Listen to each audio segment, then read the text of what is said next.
Et le Jésus qu'on vous annonce, le Jésus dont l'évangile est basé sur la chair, bien aimé, c'est l'évangile du monde. Je ne sais pas le travail que font les prophètes d'aujourd'hui. On te prophétise les choses de la chair. Dieu a dit à Moïse, il faut dire à ce peuple que s'il y a un magicien au milieu d'eux, on tue le magicien, on tue les devins, on tue les ngangas. Mais aujourd'hui, on voit des chrétiens qui vont auprès des faux prophètes pour qu'on te visionne. Tu es Saül.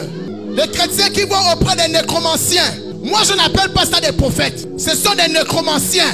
Ce sont des astrologues. Ce sont des ngangas transformés en serviteurs de Dieu qui viennent pour te visionner. Bien-aimé, Dieu n'est pas là pour te visionner, mais Dieu est là pour te donner sa vision.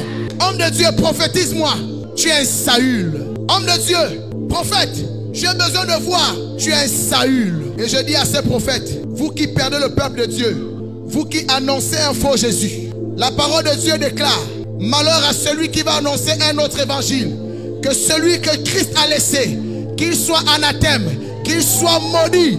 La malédiction est sur tous les prophètes qui égarent le peuple de Dieu en visionnant le peuple de Dieu, mais n'enseignent pas la parole de Dieu au peuple de Dieu. Ces prophètes sont maudits parce qu'ils égarent le peuple de Dieu, parce qu'ils annoncent des oracles qui sont faux, parce qu'ils annoncent un faux Jésus et que le peuple est dans la confusion.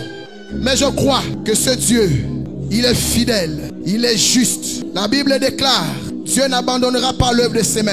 Bien-aimé, quelle que soit la manière dont les prophètes veulent t'embrouiller, le Seigneur t'aime. Il n'est pas descendu en vain. Il veillera à ce que tu ne te perdes pas. Je te dis seulement crois.